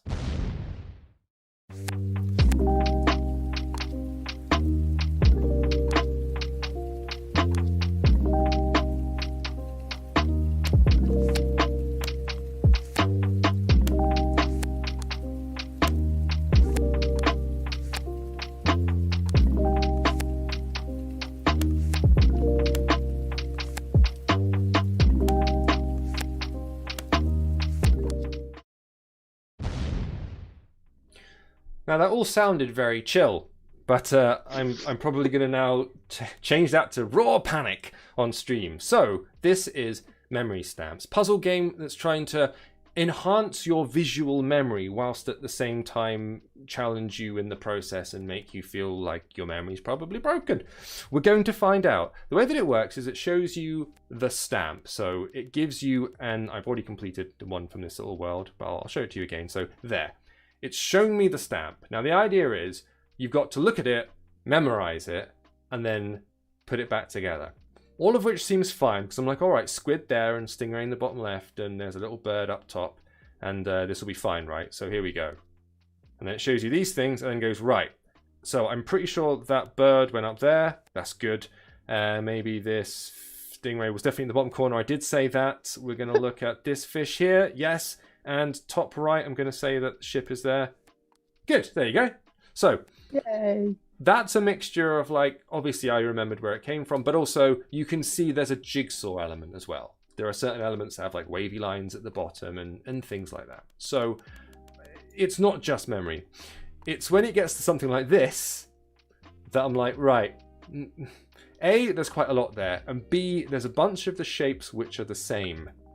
There's at least 2 standard squares on that one there. You can see that there's like a water bottle on the top left, but you can also see there's that butterfly on the bottom right.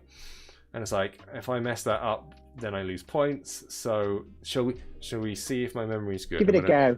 Let's see how good it is. So I'm going to chainsaw lungs thing with a sun in the right corner, and I'm not going to remember any of this. Nuts, fish. Rather you than me. I am glad it's you on this one, rather. Look at how many! Right, okay, so I know that went there, and I know the butterfly went in the bottom right. And now, see, this is where it gets me. The lungs, there were lungs there, but there's 2 different colours in the same shape. Do you see that? You see how they're trying to get me? They've got this one here, and they've got the other ones over there. I've selected it now, so I'm going to try it. Yes! Got away with it. You need to make a story in your head. I think that's what's quite cool about this game is I feel like each of the little stamps, I suppose, seems to tell a story. Like in the trailer, some of them seem to represent a country maybe, or an adventure or something like that. And I mean, as someone who studied psychology a long time ago, that's part of it. Is like if you can create a story, that's a better way to memorize it, although that doesn't seem to be working right now. No, shush you. Messed me up the first time. I'm going to go with that one because yes, it is, because it's not lightning. Because you're right about the story aspect, because you can see here the middle of the thing is actually like a funnel, a chimney, spewing out some kind of toxic gas, and that's why they've got, like, for example, the chainsaw up there and the lungs, and this is clearly highlighting kind of environmental issues with this one. If we put that there, then we're all good. So they are based around themes, but I mean, look at just that little kind of scrolling animation is really nicely done. Visually, Yeah. it's very, very It's slick. gorgeous. Presentation on this is really nice. Now, I'm playing it in a way that is the kind of relaxing chill mode. You can also play it in another mode, which is quite like hardcore and asking you to suffer and die. But flamingos, ice creams, holiday themes, I guess. There's a whale at the bottom there, 2 little birds. Make sure that remember they're on a pinkish background. Shorts in the top. All right, let's go. Let's see what happens here. Yes, no, yes. Right. I've already forgotten everything. That goes there. It feels like the game in many ways is like, I know it's not the same, but it's tapping into that brain age and brain training thing where it's like you wanting to challenge yourself. Only obviously this is adding in a lot of the relaxation and that storytelling, and like you say, it looks absolutely gorgeous. So it's very pretty and easy on the eye, and you know, the animation's telling those stories, but I like the way kind of the competition is just with yourself. Yes, yeah, and the brain training thing is a good example of that, because that was something that once again brought a load of people in who were not normally, again, inverted commas, gamers. Yeah. So you found, like, you know, you could get your mates doing it and your nan, and they were all there, you know, answering the questions and all that business, and that's a great way to get everybody involved and try and like bridge the gap, if you like, because the best thing about this, and we find this out from the conferences and traveling all over the world, is it's a universal thing. Gaming is for everybody, and no matter what tier you place yourself, no matter whether you decide you're only interested in serious like hardcore loot grinders and you're all about the meta, or whether you just like playing Minesweeper, it's all good. Yeah. Like I couldn't agree more. I mean, for me, gaming is just about anything that opens up gaming to more people is so amazing. One of the things that only reminded me of that today is, so my granddad, who isn't with us anymore, he adored the DS and brain training and the Wii and Wii Sports, and he made a Wii and a me. He made a me on that game to play the bowling like we all cool. do. Yeah. And I transferred that me from my Wii to my 3DS and now to my Switch. And in Miitopia, it asks you if you want to pick some of the Miis as your companions. So I've really? like got my granddad as one of my little companions on the Miitopia quest. Oh, that's awesome. And that's so cool, because that, to me, embodies how gaming is for everyone. Someone like my granddad, who maybe would never have even thought twice about playing a game, that didn't even exist when he grew up, is still embodied even after he's gone within a game. That's nice. I've heard some things like that, and that is genuinely kind of like a heartwarming wee thing. Well, this, as I understand it, is currently available on app stores. I think it's just been updated, which is why we're showing it to you today. But as they're keen to stress, and we've played it as well, and I've played it in this way, it is supposed to be as sort of stress-free or as stressful as you want it to be. And playing it like this in a kind of chilled out way, nice and relaxed and groovy, and that's how I've been enjoying it. So Memory Stamps is the name, and you can find that on the App Store at this very moment, also on Google Play, I think, if you want to take a look. Now we're going to move over to another gameplay bit. I'm gonna fail at something else. Let's have a look at Railroad Inc.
Railroad Inc. Challenge, to give it its full name. Now, as you probably gathered, this is very board game looking, and that is because it is based on a board game that has already been released and has been out for a little bit. I believe it was a Kickstarter at one point. I heard about it when that came out, because I kind of watch board game reviews. I don't get a chance to play many, but I'm fascinated by them, and the way that the rules the way that gaming rules kind of factor into both like digital stuff, physical stuff. There's so much crossover there. It's kind of like the origins of gaming in some ways. Same with our role-playing stuff. It's great. So I was interested then, and this is a beta of the upcoming digital version that we're taking a look at here. So this is not out yet. This is not finished, but we're just taking a first look. And the best way to probably do it is to have a little look at the tutorial. So I played through it earlier, but it probably explains it better than I could. So the thing that made it put me in mind of when I was talking to you earlier was things like Ticket to Ride. Yeah, definitely. That idea of like a network building game where you're trying to connect. And whereas that one is a lot more sort of, I guess, turn-based and directly competitive, here you're focused on your own little card. In the board game version, you all get one of these cards that look like this. Oh, and then that's cool. You are, rather than placing tiles down, you still roll dice. You'll see dice that you have to roll to determine what routes you can draw onto this board in order to connect each place. But in the board game version, you draw it with a pen, and then you wipe the board clean afterwards. That's how it's done. Here, you're like placing tiles that represent the drawing directly on. So the idea is that each turn you can place special routes and standard routes as well. So here are the ones that have been provided here. And if I tap this, the idea is, as the game's saying, when it's selected, available spaces on the board will be highlighted. So it's telling us to pop it down there. And then once it's placed, you can go and you can tap it again and rotate it around if you want to. So I'm going to take that one and place it here. You can see on the edge of the board, you can see the little arrow bits pointing out. Those determine where, the starting points of the routes are, of the tracks. But also, you can see other little markers dotted around. And they represent buildings and stations and villages and things like that. So they come into play a little bit later. So I've just twisted that around. You've got some remaining routes here, which I'm going to pop up top. And that one's going to go over there. And you can see we're twisting them to connect to start building the route. Now, this one, I've decided I'm going to swap it with a different one and place that one over there. And then the way that it moves turn here is you can either double tap or just slide this confirm button over, and then boom, everything gets kind of inked onto the board permanently, and we're on to a new turn. By the time you get to the end of the game, the idea is that you're supposed to have as many routes connected as possible, and every route that is left unconnected, if you've left kind of a dead end somewhere in the middle of the board, you get points deducted for that. Okay. So that's where the strategy element of it all comes in. This one, you really are playing against yourself, and the idea is everyone else is doing the same thing, and then you see who gets the most points by the end of it. But I'm guessing then there must be the possibility, which is where the strategy comes in, that you bump into the other people trying to build their own railroads. Well, no, the idea here is that everyone has their own card, so everyone's got has a their unique own board. version of this. They're all starting starting from blank. So this is, I'm just looking at mine right now. But everyone else is doing their own thing. But the dice, when you're playing in real life, like determine, that's the randomization element of the game. Yeah. So, you only get what you get. That's really cool. Because at first, when we were talking about Ticket to Ride, and I was also thinking of the likes of Settlers of Catan and those sorts of keyboard games. But this is different because it's like you're in your own world, and then you compare your little villages or towns, networks, to each individual person at the end. Exactly. And you're trying to complete goals throughout. So this is an example of that. So the idea here is that there are different goals you can try and complete throughout the game. So in this case, 5 central spaces, which is draw anything in at least 5 of the central bit of the grid. And you're supposed to do it here, ideally by the end of your 3rd turn. That gives you points. If you do it later turns, you'll still get points, but not as many. So this is the thing we want to try and do next. This is to secure like 4 points or something like that. So we're going to hop out of this, and we're going to go for the curved railway here. So that immediately adds another one to that little center grid that you can see. But so there's like mini challenges as well as you go along and everything. That's cool. They act as your score multipliers. If it was Scrabble, then it's like, how do you land on a triple word score this round? It's kind of that deal. So we're going to take that straight one, put it over there, and that means that we now have 4 of our own little cubes there, our own tiles dropped into the center board, so we get a lovely point bonus when it all gets tied up at the end. So there's strategy missions each round. Yeah, I was going to say, I have one of those families that every Christmas it's all about the board games. There's always a new board game, and it's board games, this board games, that. And this kind of game does sound like it would really appeal. And obviously, with the mobile elements, we've seen a lot of that creep of board games into mobile quite a lot. And I'm not just thinking of the likes of Pandemic has its own dedicated app. I'm primarily thinking of the Jackbox style, where everyone's got their own individual phone. Yeah. A lot of that creeping in, and we've been playing, like we had Jackbox on for the last 2 Christmases in a row, and so this sort of a thing would work really well because it's, one of the problems, the joke at Christmas is that board games end in a fight. But the difference with this is if you've got your own space and then you're just comparing it to someone else, it keeps that challenge but removes the sort of combativeness of some board games, I feel. The trick there is never to play Monopoly. Yes. Because Monopoly is bad. Yeah. Bad game. It's a mean, bad game, and everyone hates everyone else afterwards. It's not a good time. It's just a recipe for disaster and family trauma. Don't do it. This is much more chill.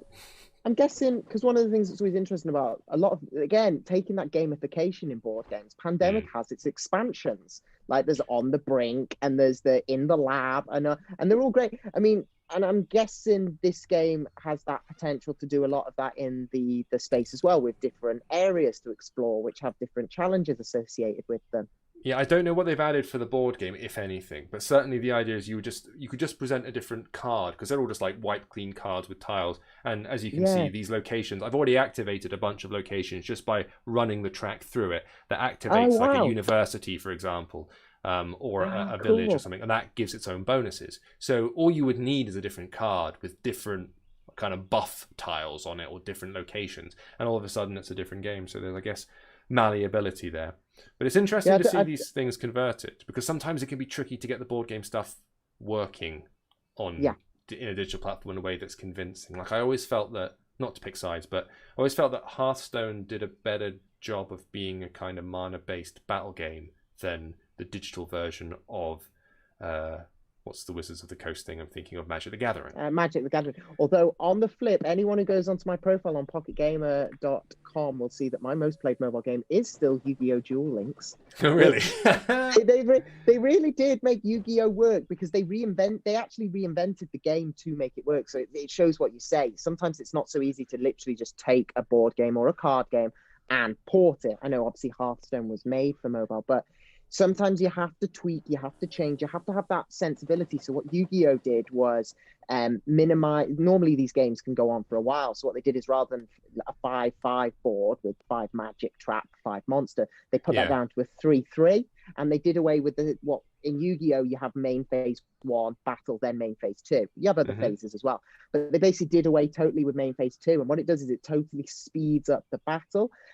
And I think that's a little bit like what you're seeing with some of this sort of stuff. You've got to say, okay, this board game or this card game really works, but we've got to try and adapt it to bring in the sensibilities of the touch screen, the shorter play bursts, all those sorts of elements. Oh, I'm doing my big flourishy finish here. So that last round was spent trying to effectively join up as many as possible to leave as few dead ends as I could. So now it's all completed and it's totting up all the points and bonuses I've got there. So I've got the longest railway there from a group of people, like longest unbroken stretch of railway that goes over several tiles. And here's the errors. You can see them just pop up there. Those are the ones that were left unconnected, and so they get deducted at the bottom here from the main score, and that leaves me with my total. Now the idea is that you would be doing this with other people. So you can do 100% asynchronous multiplayer challenges with other folks with the app, and then obviously at the end you're all totting up your scores and seeing who won.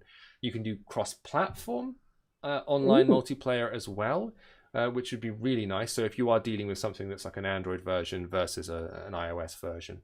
I don't know what they're doing in terms of PC or other platforms, but these kind of things easily translate to, you can do this on PC, you can do this on mobile, and I think more and more stuff is becoming cross-platform. It's almost becoming expected at this point, I guess.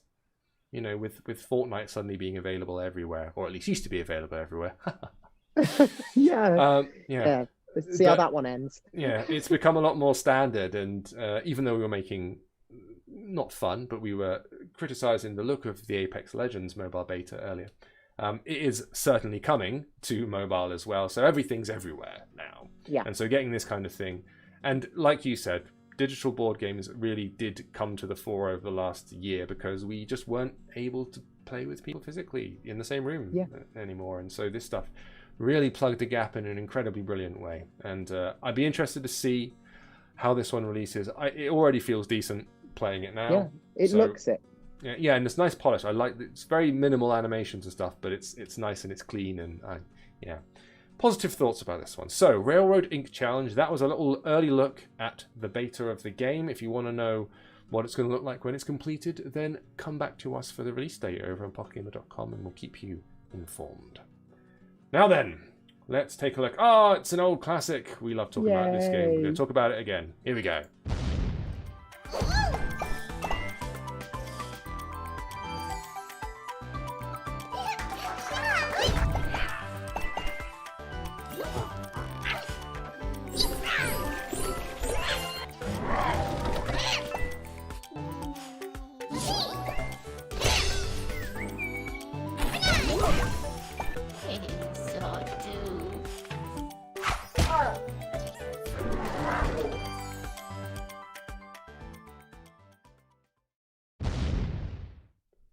Guard. I've played that a lot on this stream.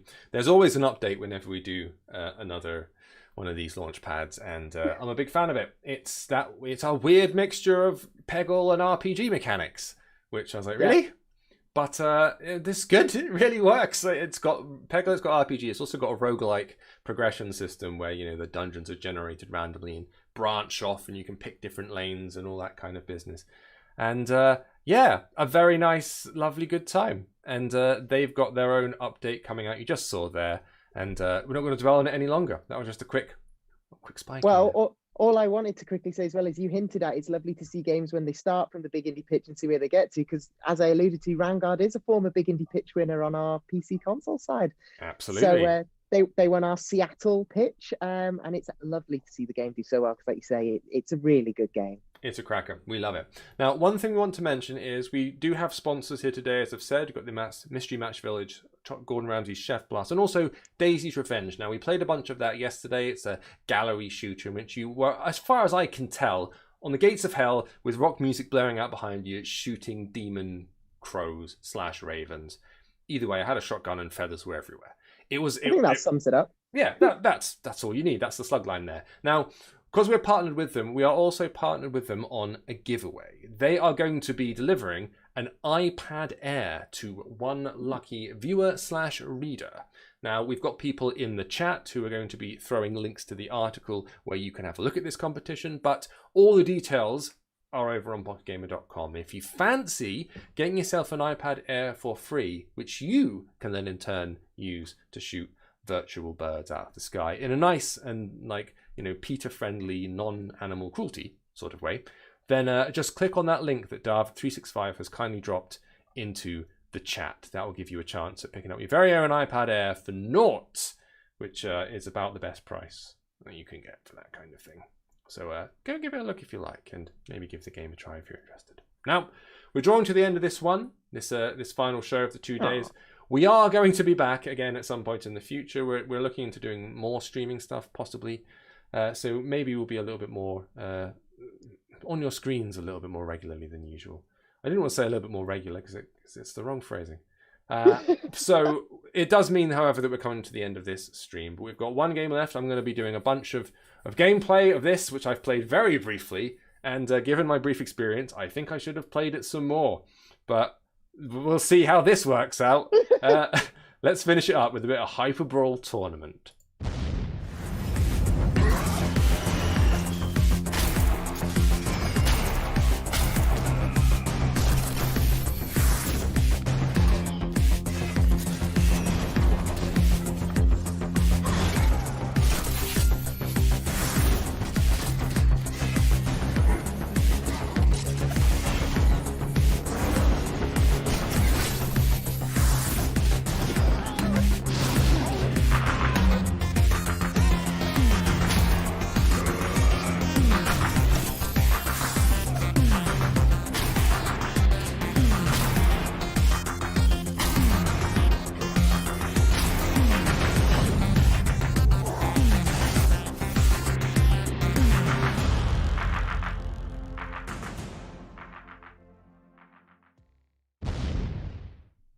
Hyper Brawl Tournament there. Now, I was going to throw up this little title card, but I'm not. I'm just going to dive straight into the game itself. Yeah, this is going to go well. So I've played the tutorial of it.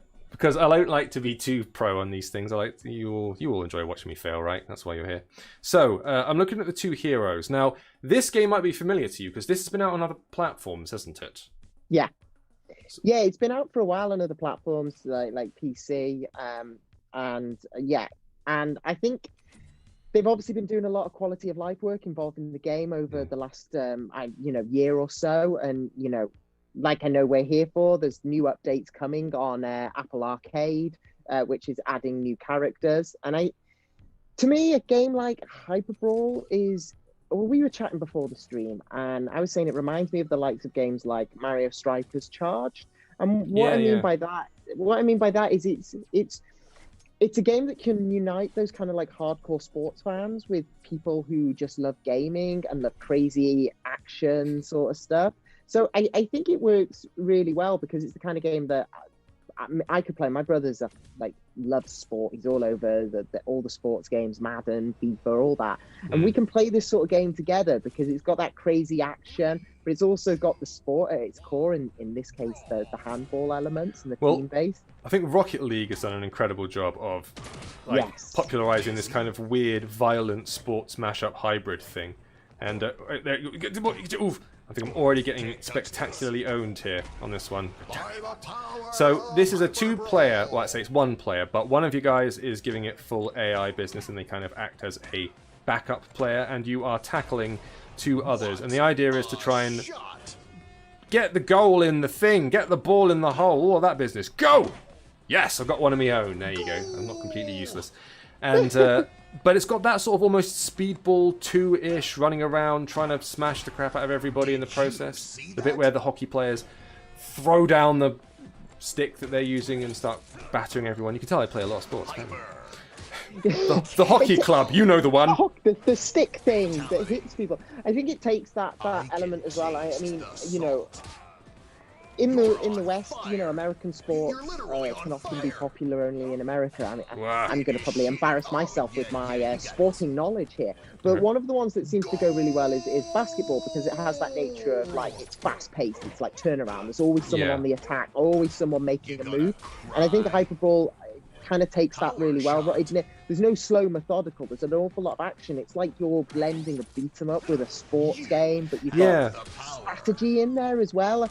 And everyone loves a power-up and a quirky new character and all that sort of stuff. And but obviously, like we're saying, what's cool about this is that, and we talked about this all the way, Hyper Brawl is available on PlayStation, Xbox, Switch, PC, and then a lot of the time we find that games slowly make their way to mobile when they've been focused on console. But through Apple Arcade, what Milky T, I think, are doing here is showing a lot of love to mobile gamers, and I think that's to be applauded. I thought that was closer than I expected, actually. To be fair, that was close. So we're going to go for round 2 now. Yeah, anything that involves, and I said yesterday, the racer that we were playing at the end of the day, so race is what we finished on. And that's another one where it's yes, it's a racer, but also there's big rockets involved, and it's a bit of a hybrid of, action racing. Nuts! Get back here. And this is doing the same. So in addition to just trying to get hold of the ball, you are also trying to use your foot to smash the crap out of people. You've got a little special power-up that you can use as well, which I'm not 100% familiar with, I'm not going to lie. And so you're trying to use a lot of offensive techniques as well to gain possession. And I just keep getting battered out of the... One of their attacks just literally launches me out of the field. It's a nightmare. Go on, have it. Get out of it. Get out of it. The other thing you've got that I think is really cool as well is you've got the environmental effects going on. I mean, I keep using my Nintendo analogies, but when you play let's say Mario Tennis and you've got all the extra stuff going on and the power-ups, that's the kind of game I like. When it's just, here's Mario with a tennis racket and we're on a normal clay court or something, I'm like, oh, that's cool, but where's my frantic action? And that's what this has got. I can see, you keep getting turned around in those spinny wheels in the middle all the time. It's that American Gladiators thing, isn't it? Yeah. Run away, run away. I like that sort of stuff. Oh, the only thing I don't like is the fact that me and you aren't going one-on-one. Now, that would be something to do. Next time, there will be a rematch. We have done live multiplayer on here, because it's always fraught with peril when you're doing something live, but we should just totally do it, and we will. Yeah. The reason we're mentioning this now is because not only is it available on Apple Arcade, which is the most recent port of it. Yes! come on, is that there is an update coming, isn't there? They're bringing a new character, Yes. I think. Yeah, the aquatic themed hero. So they're going with that sort of water based hero we've got, and Yeah. I think I like that. I mean, I'm a big fan of. Well, I said that. I think I gave that away when I talked about my ideal destination in the Pokemon world. I like the water. I like the sea. I dare I say I like Aquaman. You know, who doesn't? Although Sorry. who doesn't like Jason Momoa in the? Let's not talk about the quality. You know, I mean. You just want to talk they made about the good beefcake. casting. That's all we're interested in here. There was good casting there Go. in Aquaman. But no, I've always actually been a bit of a fan of Aquaman. I like the campy nature of the character. But Yeah, but to no, be fair. the sea and the water, I think, is really cool, and I can imagine that will bring some quite interesting power-ups to the game. I just makes me Tidal think waves. of something like this. All I think of is Blitzball. When you think of like floating water and then some kind of handball-based sport, yeah, I'm all just like Final Fantasy X. Let's play Blitzball, or let's not play Blitzball because it wasn't very fun. It wasn't very fun. Everyone pretends they like it. They didn't like it. It's bad. Blitzball's bad. But this is quite interesting. For a And remake there. so sorry, what's that? I said maybe there's an opportunity for a remake there, or even just a Another dedicated Blitzball game. No, it's the worst bit. I never played Blitzball. I've got to admit, I'm not one of those people. You know how folks like get Red Dead Redemption and then they spend like 20 hours in the casino, or they're in the bar playing poker. Sort of the games within the games become the focus for a lot of people, the living kind of economy of it all. I tend to focus on the game because I can play poker in other places, and I think it's similar to these serious racing games where it's like I don't have a Lamborghini, but theoretically I can go and race cars. That's a thing I can do. I cannot pilot an anti-gravity vehicle along a 360 rotating track with rocket launchers on the side of it. I can't do that. So that's what I come to games for the experience I could never have. I totally get that, though. I am also the person that sometimes I don't even think about how this happened, but like I love the Yakuza series, the Yu Ga Gotoku. Oh yes. And I have sunk hours into playing another one of my favorite games, Outrun, within Yakuza. Oh yeah, in the arcade. Yeah, and then also playing all the mini games to get like the trophies and achievements. So playing pachinko, and I've been in when I used to live in Japan, I've been in pachinko halls, and you're deaf within about 10 minutes. So at least I didn't get that from Yakuza. But yeah, I know what you mean. I love focusing on all those things, but then when I play Yakuza, I do spend a lot of time playing darts, for example, with this NPC character, because it grows the story and bond between you. And then to talk about the sort of more other ones is Pokemon Red and Blue, and I know you don't have to do it as much anymore, but the hours I sunk into that trying to get Porygon back in the 90s. Oh yeah. Because you needed like the full 9. I had Pokemon Red. I think it was different on different games, but I needed the full 9999. Yeah, you were maxing it out, were you? You were genuinely to get Porygon, and it was Okay. painful. Yeah. But Worth it in the end, or it was underwhelming? worth it in the end to have that complete Pokédex. Although, here's a funny story from my past that I'm sure everyone in the chat will probably laugh at me. So I got all my Pokemon from Red, transferred them over to Gold with the link cable on the Game Boy. Oh god, yeah. I needed one Pokemon because I had Mew as well, and I needed one Pokemon which was Blissey. And as Chansey evolved into Blissey, I jumped up in happiness that I'd hit the 250 because I didn't have Celebi. Jumped up in happiness, dropped the machine as it was saving, and wiped my save file. Yeah, you hate to hear it, but it is I also think I slightly cried funny. for 24 hours. Mate, straight that's on that bleak. one. Like Yeah, it was. any of those things where you're losing like not just hours but days, weeks, years of progress. It's just heartbreaking to hear. I always think of like the saddest thing in the world is like when you see some kid. Oh, I got murked there. You see some kid with an ice cream and they go for that first lick and the whole thing falls off. And there's that beat. There's that beat where they realise what's happened. They look at the thing and they look at it, and then they look up, and then they're about to cry. You're like, that's the saddest thing I've ever seen. It's more easily remedied than your problem. Like you know, just get a new ice cream. You can't get all those Pokemon back. Don't ever come back. that. Although I did recently 100% the Pokemon Let's Go on Switch, so that was Oh, really? that was something. I did, yeah. It was fun, and it was different because you were throwing the balls like Pokemon Go, but it was fun. But I can see El Fozzie in the chat has trolled me for losing all my Pokemon. So thank you, El Fozzie. I expect nothing less. No, I can laugh Brutal. about it now, but it was brutal back when I was a child. Not fun times. Oh. Right, so I'm adding some bots here. We're trying out the arcade mode. This is just something that's doing a local multiplayer business. So you can, of course, now one thing I need to check is whether this is cross-platform multiplayer as well, because it's available everywhere. I don't know whether you can play against the PlayStation folks or whatnot. That would be interesting. But at the minute, I'm just choosing some bots to play along with me, and you can also choose whether you, for example, manually switch between the two characters that you're with, or whether the game does it automatically. There's a bunch of parameters you can mess about with. I think they're adding. What's the other thing they're doing beyond this? What's the name of the aquatic themed hero? They don't name him. No, that's no. Koi. It's a mystery. I say him, them. Could be anybody. Could be anything. Yeah. Could be the talking fish. I've seen Aquaman. Could be the octopus that plays all the drums. Who knows? Yeah, I mean, I just like the fact as well that Hyper Brawl hasn't gone for the sort of like, here's your game, here's your heroes, and we're going to stop. It's got a lot of other stuff going on. Like there's Blitz mode as well, which is the competitive. Like, you've got that 1v1, but then obviously the trophies and the streaks act as part of that placement board. So you've got the different ways to play. I know that sounds kind of like standard. We always think of like, oh, well, of course, shooters back in the day had capture the flag, they had survival mode, they had deathmatch, they had all of this. But I think, we're starting to see in mobile the development taking it so that like adding all those other different options and features to allow that greater variety and keep people playing longer. And I think that's really good. I mean, one of the games that myself, my brother, and my friends used to play as kids is Nightfire, 007 Nightfire on the GameCube. Oh, really? Okay. Yeah. And I used to love that because we never liked playing deathmatch. We always liked survival mode. Stuff. We liked it where it was last person standing wins. Ah, okay. Rather than go out and see how many kills you can get. I always like that sort of like where you've got offense and defense. And so I like the fact that through Hyper Brawl they're adding in a lot of that strategy. You've got different heroes to create different teams. You've got different modes to play.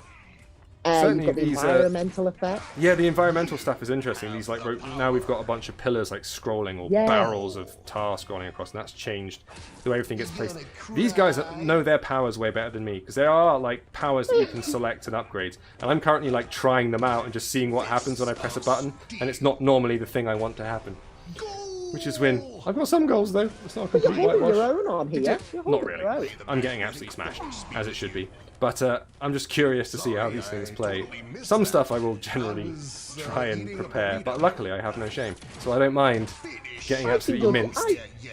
Maybe I think you're doing all right, to be honest. That's very kind and very wrong. Let's try and see if I can.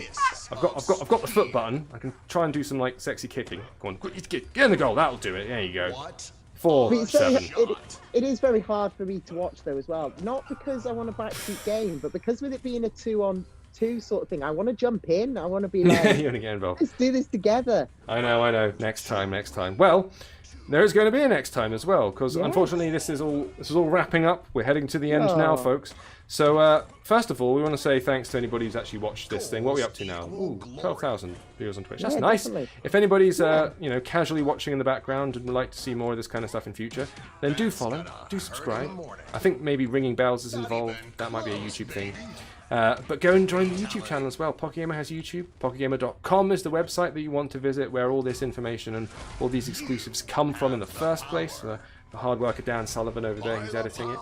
And make sure that you're basically subbed and bookmarked to every possible thing. We've got Twitter, we've got everything.